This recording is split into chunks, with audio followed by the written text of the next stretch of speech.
Hello world, welcome back to my channel. My name's Paul. Look at this, guys, just incredible. You're going to get sick of me saying it, but I love this country.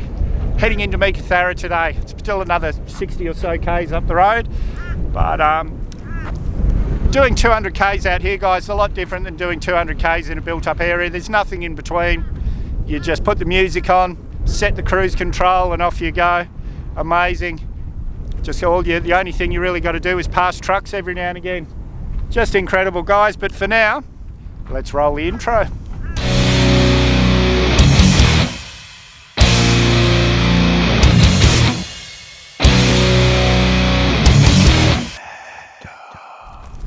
I made a bit of a mistake in the Q video last week.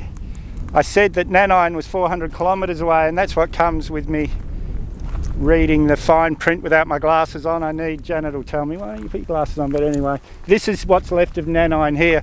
This is the old railway terminal, and sadly in the 70s and 80s there wasn't much regulation in mining, and we didn't think much of our history.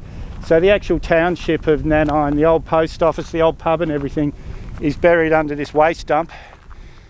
But yeah, this was and this town, this was here before Meekatharra, it was here before Kew. This was the main town of the area. Yeah, my grandmother came from Kew. She was part of the Campbell family, came up from the gold mining down there to Nanine, and she actually left the railway station over here in 1910 as an 8-year-old girl with a mother on the first passenger train that left Nanine and went to Meekatharra and moved to Meekatharra, and yeah, she got taken out in the last train in 1978 when they closed the line down, and they picked her up about a mile out of town and took her back to a shire function. So yeah, Grandma was sort of mixed up in this thing, and our family's been here for pretty much back to the turn of the century, 19th century, and then right through. And look at this behind me, guys. Incredible. You're going to get sick of me saying that, I know, but this, now we're at the Nanine Cemetery. This really is, anyway, you're going to have to come out here and see it for yourself, guys. There's some really, really old grave sites here, and it's been very, very well kept up. Amazing.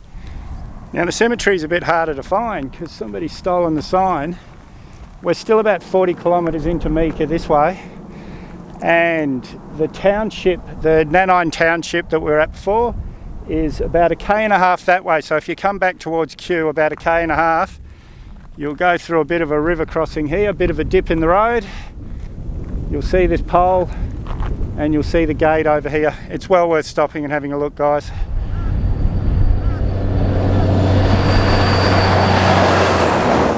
Well, we made it to Meeka easy.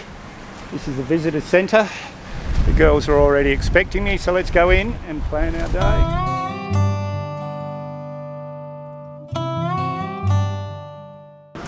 Come and visit us in Mangura. And just next to the visitor centre is the Shire office, and the museum's in here. Let's go in and have a look.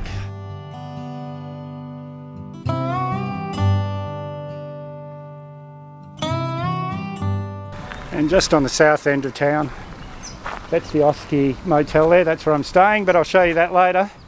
This is the beginning of the Heritage Walk Trail, and they've got little information markers all the way along explaining the history of Meekatharra. Just everywhere I go, guys, I keep saying this, but everywhere I go I'm surprised at how all of Western Australia, how well set up it is for tourism. Look, following the river along here, it's nice and cool. How you going, mate? And there's 3 or 4 lookouts around Meeka. I brought you up to this one because I want to show you that open pit. It's an unused open pit. Show you with the drone. Look at this, guys. Just amazing. Heaps of information along here. And after this, there's an 1.5 to 2 hour long drive that shows you the history of the whole area. So I'm just going to put the drone up, show you this, then we'll head out on the road.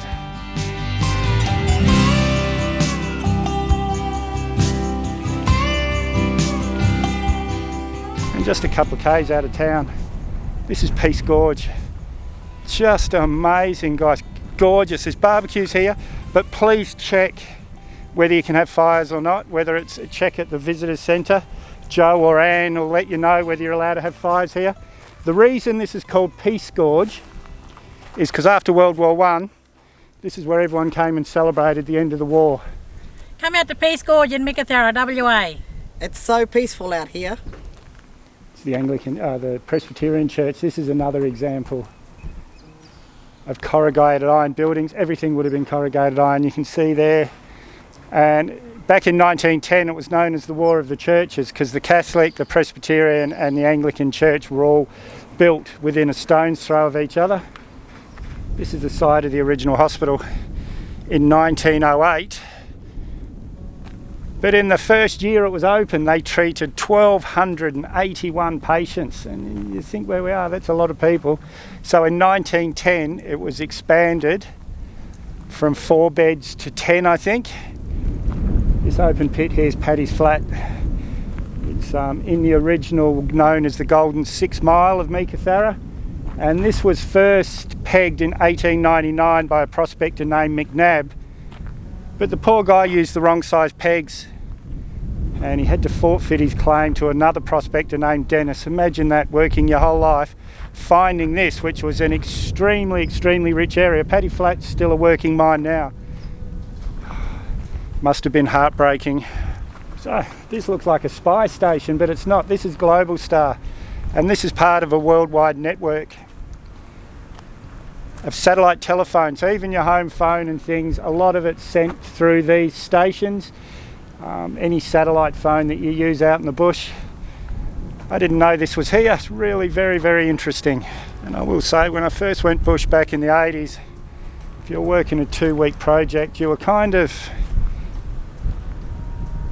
that's it mate, you're in bush for 2 weeks. There was no, unless you went into, like sometimes for Paynes Fine for example, we'd go in there every few days and do a scheduled call, but you had no communication whatsoever. So the days of satellite phones and GPS have really made this country safer, much, much safer. Oh, and if you haven't noticed guys, all my Mad Dog shirts are dirty today. I've got to do some washing. I'm wearing Craig's Cabin. Check out his channel. Now, this is the fence line track. This is part of the tourist drive. And it's as bad as it looks. It's perfectly good for cars, 2-wheel drives.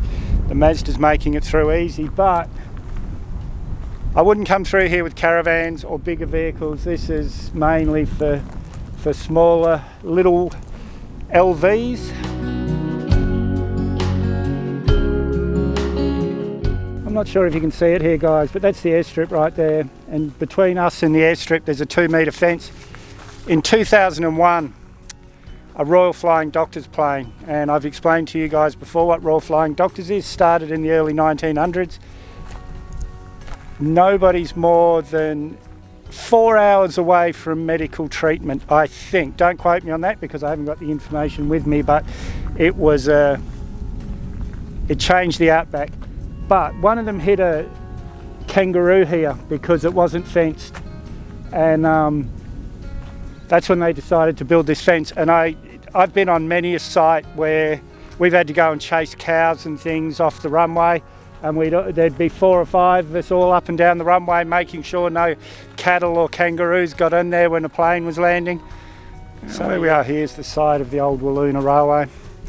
Now all the gold from Wiluna used to go to the battery and Kew, and it was all loaded on the guards van in the goods train. There was only one guard.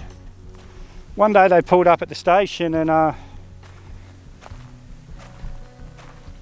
big fire started in one of the sheds. So they moved the train up the track a bit to keep it safe, and everyone went to fight the fire.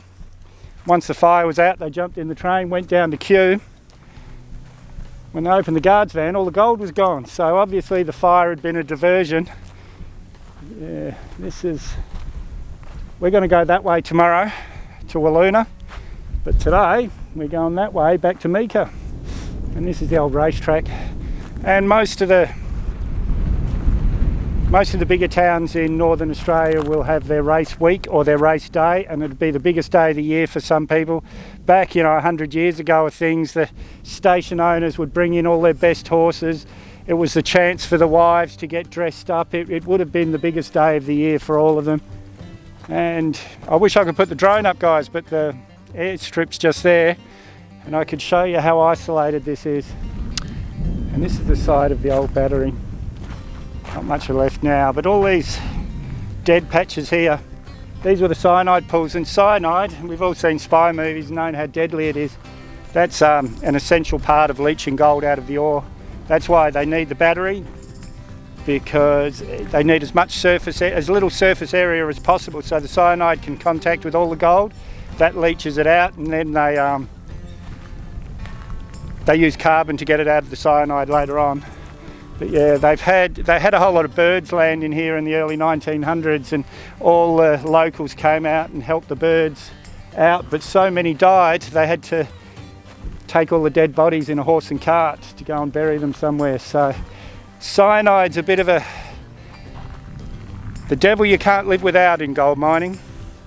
And at the end of the tourist drive, we're back in town. This is Tank Hill. Can't miss the big tanks here. And that hill over the other side is where we were this morning. And that's the main street of town there, I think. This gorgeous old building over here, guys, it's the Commercial Hotel, one of the original buildings of the area. And this gorgeous old building here is the old Meekatharra Hotel. Still a bar, Chinese restaurant and accommodation. This is the Royal Mail across the road here, 1899. Just gorgeous, guys. And they've got a map you can get from Anna and Joe at the Visitors Centre. But it walks you all around town, and you've got these little information plaques all through town. The old printing office and things down here, but these plaques explain all that. Now, this is the Outdoor Picture Gardens, just a walk-in open-air cinema. Now, they've had official cinema here since 1920. It used to be across the road there, but there's adverts, newspaper adverts, advertising movies in 1909. So that, I'm guessing, would have been one of the travelling shows. Would have been a big deal when they came to town. Guys, if I seem a bit not myself, I left my hard drive in Perth and my computer's full. So I've been stressing all day what I'm going to do. There's a guy out at Bluebird Mine, thank him, that he's emptying his hard drive now, transferring his hard drive onto his computer. He's going to give that to me in the morning. I didn't know what I was going to do, so that's why I've been a bit stressed today. Come and stay at the Oski in Meekatharra. It's my second time, and see you here. We're loving it. We're loving it, aren't we? Yeah. What do you reckon, eh? It's Hey, really Ellie, good here. is it really good? We even brought Yeah. their granddaughter to enjoy it. Yeah, definitely. So come and stay here. Yeah. WA. What a great weekend, guys. And I just want to say the kindness of Australians. That guy giving me the hard drive, he saved me. I don't know what I would have done. I would have had to go and buy about 10 memory sticks at the local shop and just put different files on different memory sticks. I won't mention his name. I don't think he'd appreciate that on YouTube, but I will say thank you very, very much. I'm off to Wiluna right now. It's only 182 k's, but a lot of it's dirt road, so it's probably going to take me about 2.5 hours. I'm excited. But guys, if you haven't subscribed yet, hit that Mad Dog icon up there or the subscribe button down below. You may as well hit the bell icon while you're down there. I always respond to your comments, so leave a comment, give me a big thumbs up, share this video everywhere you can, and we'll see you in the next one.